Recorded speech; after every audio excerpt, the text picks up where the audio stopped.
In this episode, we reference Edward Snowden of WikiLeaks. If you're not familiar with this chapter of American history, Edward Snowden was employed as an American intelligence contractor who in 2013 revealed the existence of secret, wide-ranging information gathering programs conducted by the United States National Security Agency, also known as the NSA. Welcome to the Healthy Screen Habits Podcast. I'm Hillary Wilkinson. Whether you're starting your parenting journey with a newborn or looking to connect with your teen on technology, let's learn some new healthy screen habits together.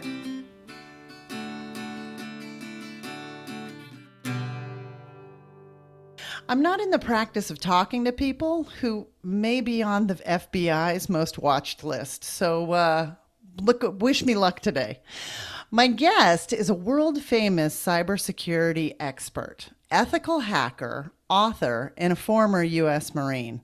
His story of origin reads kind of like something out of the Marvel comic universe, exposing a criminal underworld that had taken root and spread all over the globe. Being a hacker himself, he recognized early on that criminals had set up shop in every city in the United States and most major cities worldwide, banking and preying on consumer ignorance. He began his quest to expose this system of fraud by demonstrating a flaw in Google Maps.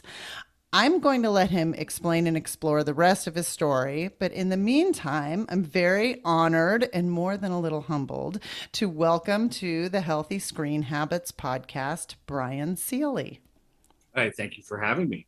So, Bryan, I've shared some of your achievements and professional work already, but I do have kind of a pressing question that I'm wondering if you could help me out with.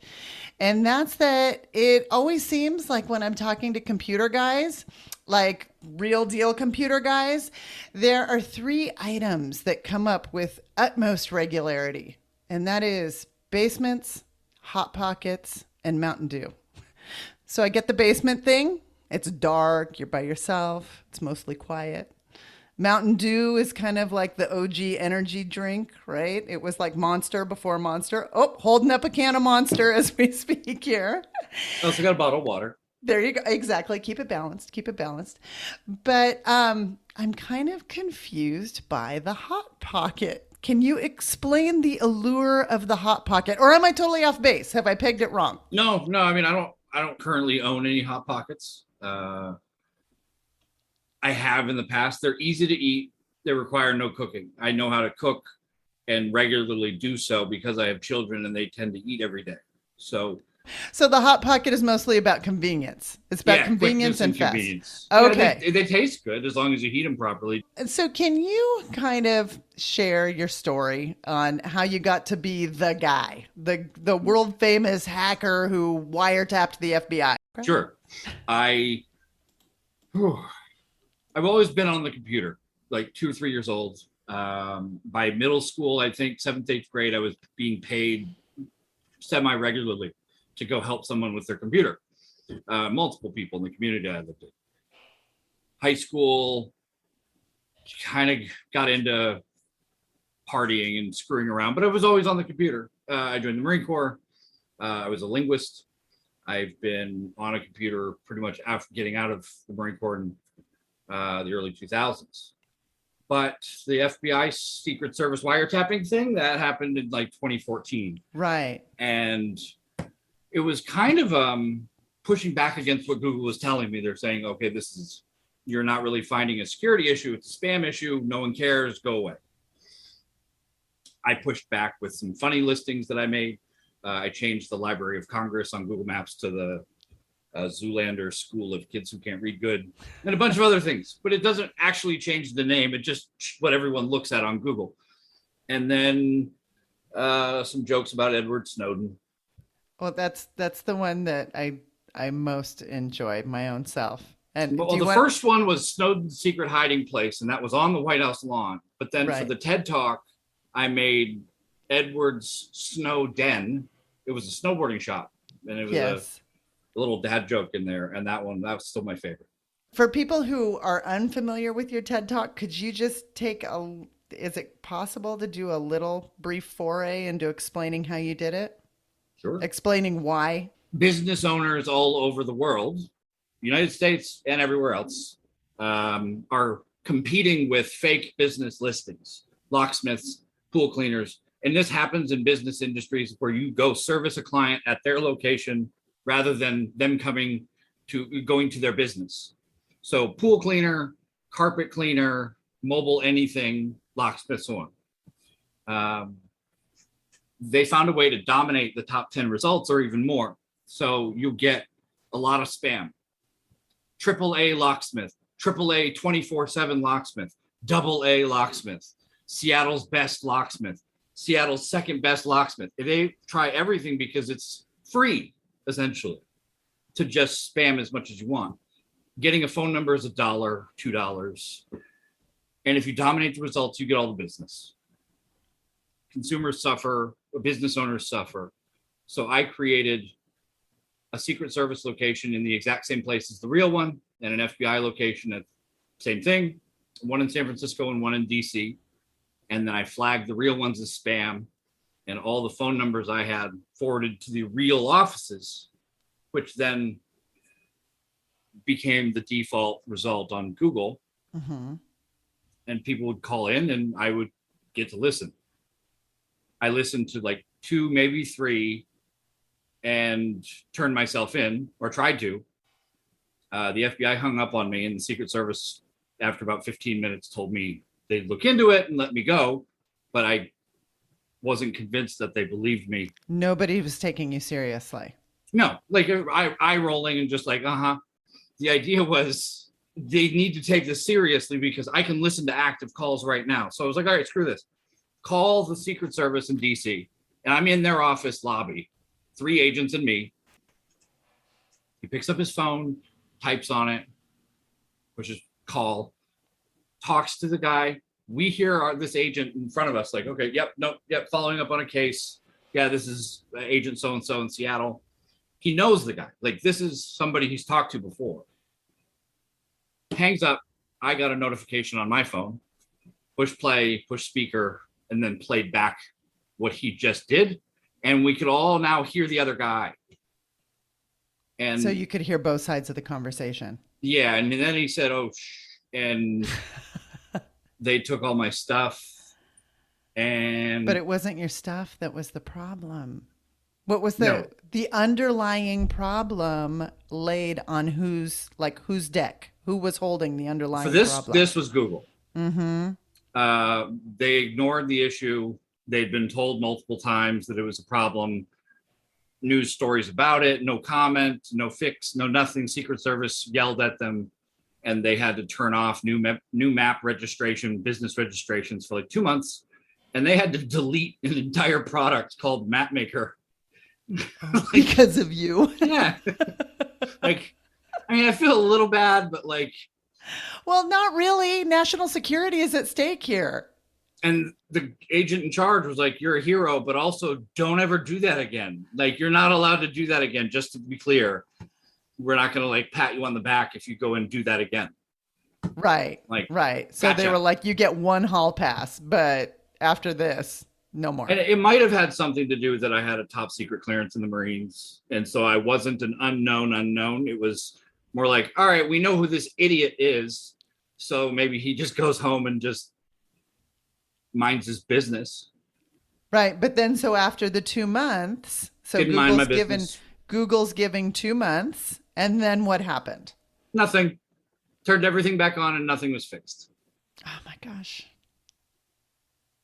Someone lied to the government. So hence, that's when Edward's Snowden and Snowplay areas started emerging, correct? That was, I built a couple different things to just show them that it was still broken. Uh-huh. And then Google removes them as soon as a whole bunch of things happen, like press. But I wasn't allowed to do those demonstrations anymore. So, But you can go on, honestly, you can do a Google search for Edward Snowden today and still find the images of those maps. Oh, yeah. I mean, and It's very funny. This is not something I feel like in the medical realm, they talk about gallows humor and stuff like this. I kind of feel like this is gallows humor of the IT world. It's like, oh, our national security is at stake. Ha ha ha. So now that we've basically established that I'm like, I don't know, like Jodie Foster walking in to see Anthony Hopkins in Silence of the Lambs. Can you take me to your childhood? What leads one down this path to become a hacker? Like, I'm just wondering, like, well, I was on the screen for more than 2 hours a day. And, okay. That's what every parent listening to this is going, oh my gosh. Well, the thing that can help parents is the fact that if your kid is constantly trying to find loopholes and bend the rules, when it's in class and the teachers are annoyed, they come to you and then you're annoyed, or they're doing it to you, you're annoyed. But that's a really good skill. Once they're out of your house and no longer your responsibility, and really those consequences are all on them. If they learn how to manage it right, you can find really high paying careers that look for people who can think. Like me and my friends do lock picking competitions because it's part of our job to legally pick a lock or legally solve a puzzle. Right. And when you're talking about lock picking, you're talking about like virtual locks, right? Or no, like metal lock picks and you have a whole bunch of like padlocks and combination locks on like a piece of wood to be able to. My friend makes his kids solve a Rubik's Cube or pick a lock to then have dessert. If they want dessert after dinner, they get to do that. And he collects Enigma machine type things. Like, he's way out there. Next level. But that's the stuff that makes me interested. So it's not, your kid is not broken. They are the ones who are going to be able to fix things by finding the loopholes. Or they'll be a lawyer and then, And then it'll be on the, either side of the page, there's something for them to do. You just have to channel the energy, right? Yeah, you got to, and that's a problem solving skill that's very valuable. Absolutely. I do get that. We have to take a quick break, but when we come back, I want to kind of dive a little bit deeper into ransomware and privacy. Do you know what's happening during your child's online exchanges? As well-intentioned as we are, often reading every text message, post, and email is just not realistic. This is where Bark comes in to help. Founded in 2015, Bark Technologies provides a parental control app that monitors and alerts parents to online threats. Bark was created for parents by parents to offer a better, easier, and more effective way to keep children safe online. Bark monitors posts and messagings for things like signs of bullying and communication with dangerous strangers. Bark's algorithms analyze all activity and issue parents notifications via their chosen communication method. Gain peace of mind and get 10% off of Bark service for life by using the Healthy Screen Habits link. Go to our website at healthyscreenhabits.org, click on the Tools button in the drop-down menu, and look for products we endorse to find Bark. It will be the easiest click you make all day. Peace of mind is just a bark away. My guest is Bryan Seely. Before the break, we were talking about the mindset of a cyber criminal.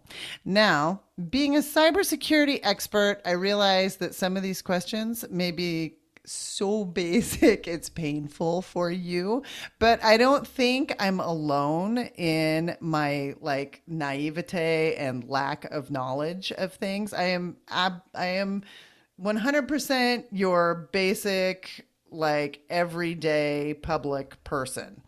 Okay. So, and what I do believe is that knowledge is power. So I'm hoping that you're going to share some of that knowledge with us. And I'm also going to put myself out there and ask the stupid questions, starting with, what is ransomware?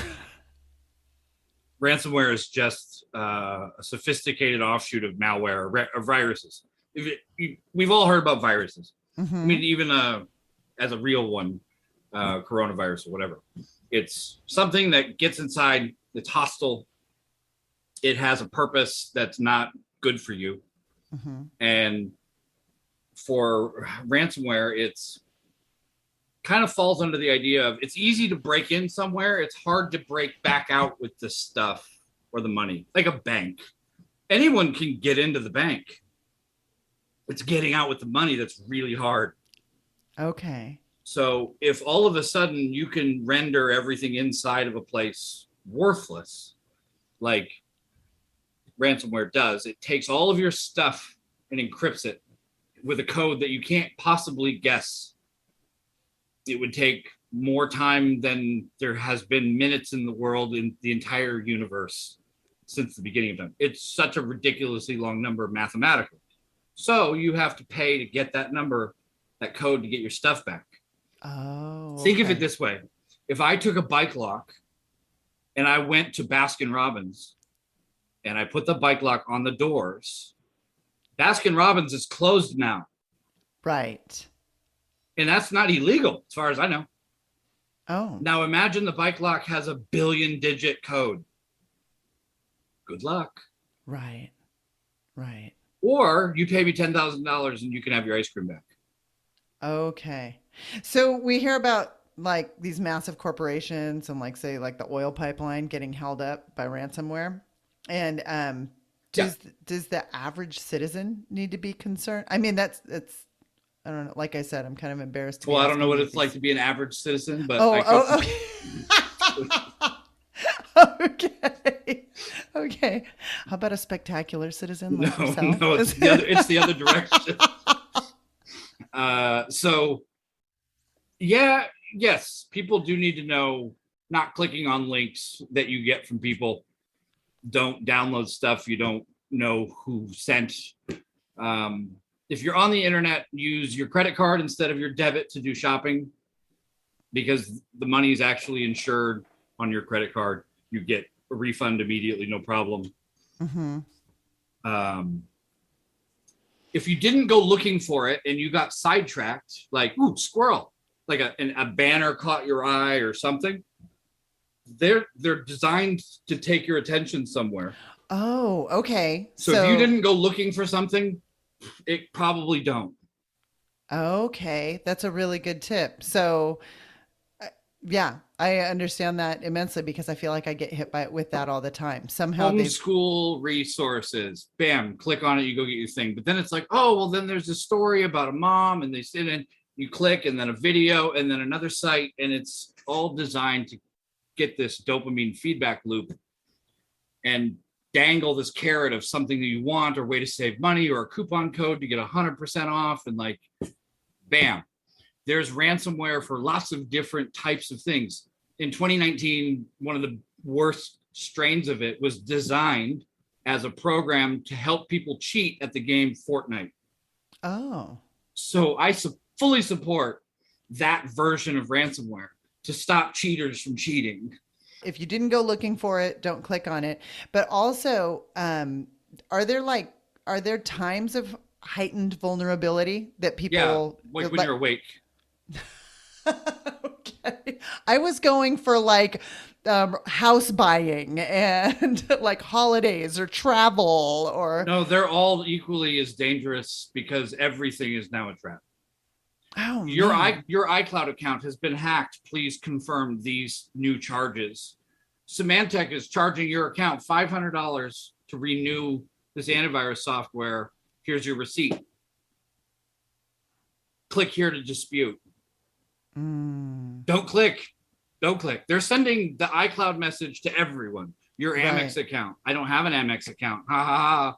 Joke's on you. But all the people who do have an Amex account are freaking out for a second. Are there tips that you have that people can take? Like, okay, so the clear one is don't buy anything. I mean, use your credit card to purchase anything online. If someone sends you an email, don't click on a link. Mm-hmm. Go to the site directly, open up a new tab, and then go there to just check it and log into your account. Mm-hmm. They'll have a message or a way to communicate with you other than directly via email. Okay. Call customer support if you need to. But if you go to certain government sites, they'll have these notices like scammers are trying to trick people. We never send the power company representatives to collect payment or shut stuff off. You will never get a call from us asking for your username and password. Stop falling for this very common trick. Right. I've had Okay. some really, really good scamming attempts, and they'll get you. Like, they're really, really good. And they're getting better is the thing. It used to be like you'd get the emails and like They're there'd recruiting be like people. there'd be misspellings, there'd be poor grammar, whatever. And lots of times those were intentional to filter out the idiots. So the people who still clicked on them, they don't notice the spelling mistakes. The people who do notice the spelling mistakes are going to be a problem because they're going to be skeptical already. They don't want to talk to us. But they are recruiting people actively in the United States who are looking to make commission or help out. Like, hey, if you don't like your company, put ransomware on one of the servers and we'll cut you in 30% or 50%. Oh, wow. Okay. So in the event, I can't say that I wouldn't have taken that opportunity when I worked at Dairy Queen and my manager was a dick. Yeah. I would have robbed the queen. Like, that would have been no more dairy. Well, it just, be a good human is the lesson there. Don't piss people off. Right.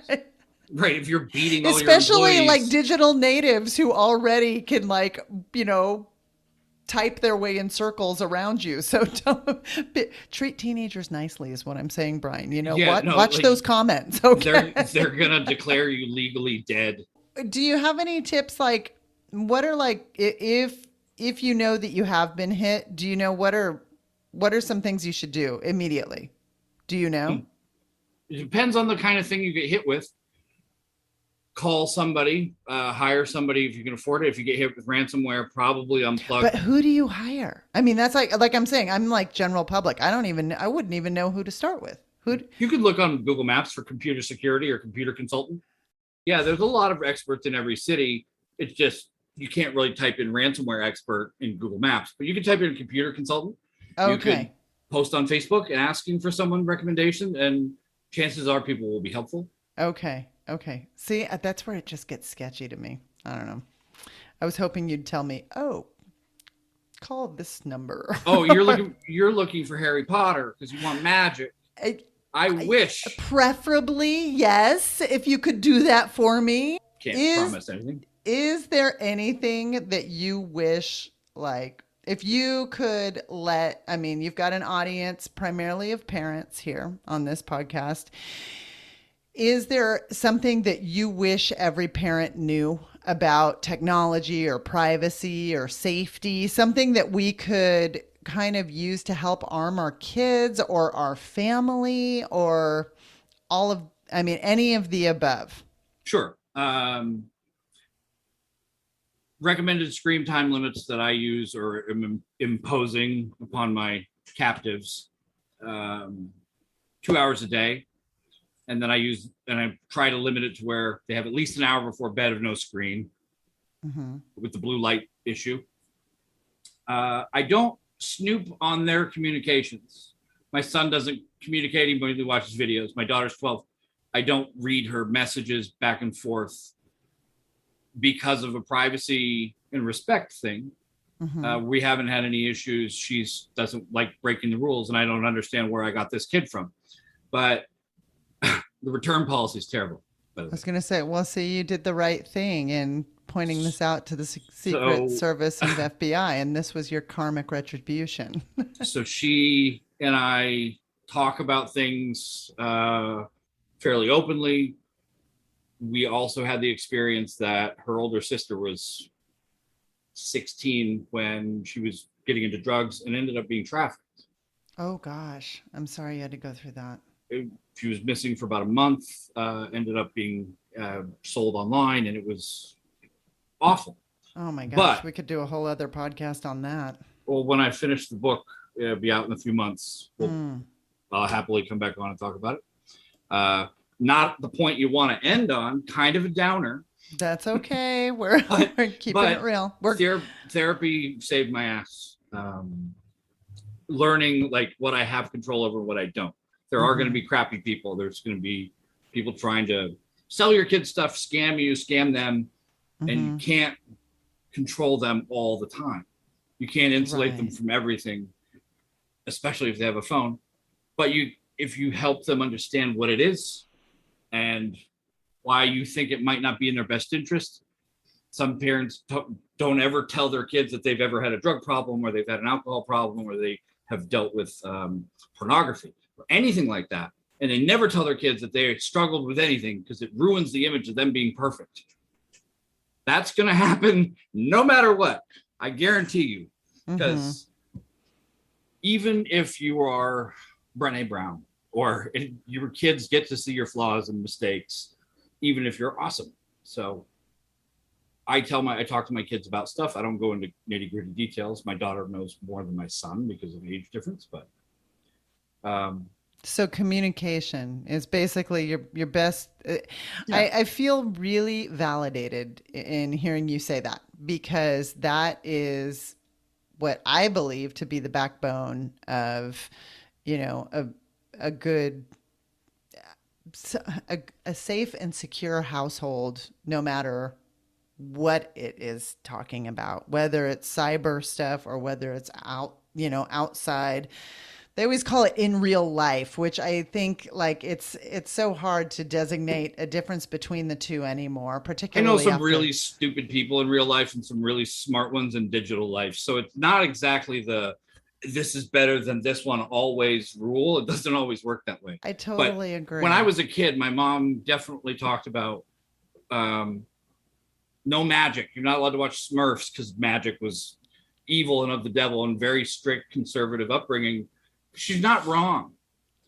It's not the magic was going to infect us. It was more of what you put in your head does end up becoming what you think about and see. So if you watch violent movies 24 hours a day, is it going to have the same effect as if you were watching puppy documentaries?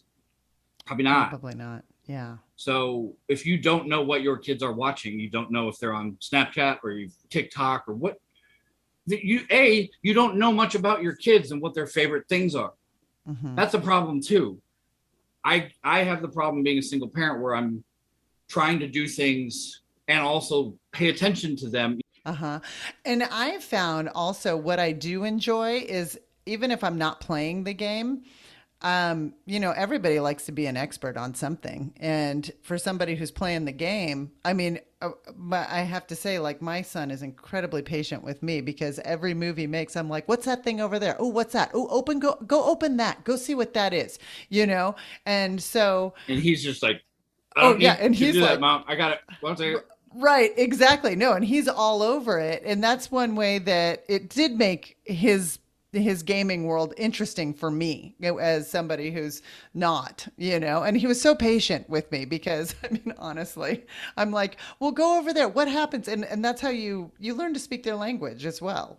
You find out, and also you find out why different games, it doesn't make sense for you to say things like, turn it off and come to dinner. Like, we use the phrase, find a good stopping spot. Most games now, kids will take advantage of it. They'll be like, okay, I will, even though they could just turn it off and turn it back on and it's resuming. They don't ever have to pause it. Oh, but see, I've been sold a bill of goods. Oh, yeah. I had games that you couldn't pause, that you had to legit play out for 10 or 15 minutes. Or if you touch the console, it's all your work is gone.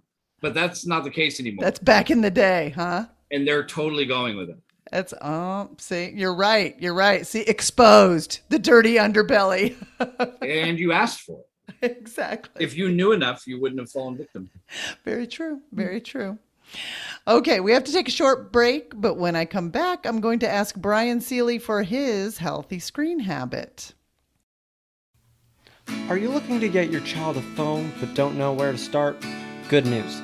Healthy Screen Habits has done the legwork for you, and our answer is Gab Wireless. Gab Wireless created the phone that parents have all been asking for. It can text but doesn't receive or send pictures. It looks like a smartphone with a touchscreen, has talk, text, calculator, calendar, FM radio, and alarm functions, but no internet. Setup is super easy. Plug it in and start charging. Activation is free, shipping is free, and the best news is that Gab Wireless phones start at under $100. Now, even more good news. You can get $5 off your order of a Gab Wireless phone by using the promo code HSHabits. That's HS Habits, like Healthy Screen Habits, but short. You can find a link to Gab Wireless under the Tools tab on our website at www.healthyscreenhabits.org. Press and hold the tab menu and look under Products We Endorse in the drop-down menu. Okay, we are back. I'm talking with Bryan Seely, world famous ethical hacker and cybersecurity expert. On every episode of the Healthy Screen Habits podcast, I ask each guest for a healthy screen habit. This is a tip or takeaway that our listeners can put into practice in their own home. So, Bryan, do you have one you can share with us today? Sure. Most of the time, I use a combination of, like, if you have Comcast or Xfinity or some sort of internet service provider, they have family parental controls. Mm-hmm. There's OpenDNS, which is another website that allows you to control content and websites you can visit. And without getting into the technical information, it's easy to set up. I mean, it's in English, it's a few steps. It's not that complicated at all. Most people can figure it out. It allows you to filter out either gambling or pornography or hate speech or drugs or academic cheating websites, those kinds of things. So it's software. It's not a router. That's software. It would actually prevent the computer from discovering websites, because every time your computer goes to a website, google.com, it's really not actually looking for the letters. It's translating the letters into numbers. Okay. And those numbers are IP addresses, Internet Protocol. And every computer has one on the internet, which is why everyone can see everyone on the internet. Okay. So it's like a house on a street. Your house is one IP, and you can go knock on everyone's door if you want. And that's the address. So if you know where the house address is, you know how to get to it. That's what Google is.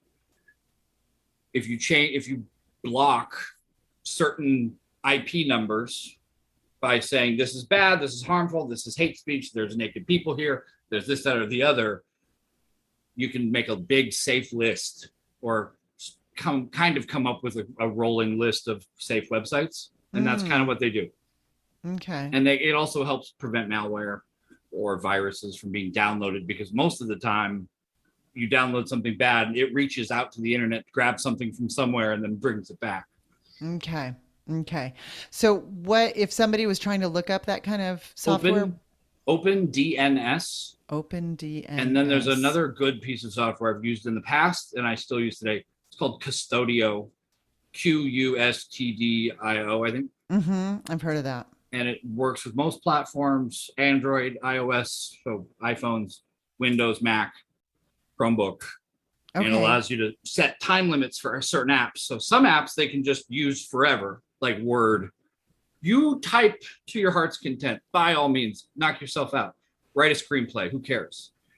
But you can't play Minecraft for more than 2 hours. And if you play Minecraft for 2 hours, you have no more time for other games because they won't run until tomorrow. Okay. And then they won't run in the middle of the night. So your kid isn't going to be up texting way past their bedtime because they don't want to go to sleep. Right. Okay, so I will link OpenDNS and Custodio in our show notes. Bryan, if people would like to read more about yourself or any of the other spectacular and amazing things that you have done, where can they find information on you?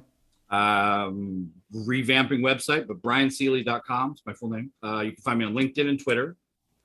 Okay. Or you can start knocking on doors and eventually maybe you'll find me, but those other sites might be the best way.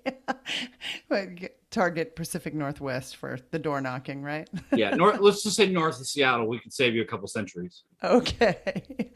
Well, thanks so much for being on tonight. I've really enjoyed chatting with you. My pleasure. Thanks for having me. For more information, you can find us on Instagram and Facebook at Healthy Screen Habits. Make sure to visit our website, healthyscreenhabits.org, where you can subscribe to the show in Apple Podcasts or via RSS, so you'll never miss an episode. It's free, it's fun, and you get a healthy new screen habit each week. While you're at it, if you found value in this show, we'd appreciate you giving us a quick rating. It really does help other people find us and spread the word of healthy screen habits. Or if you'd simply like to tell a friend, we'd love that too. I so appreciate you spending your time with me this week, and I look forward to learning more healthy habits together.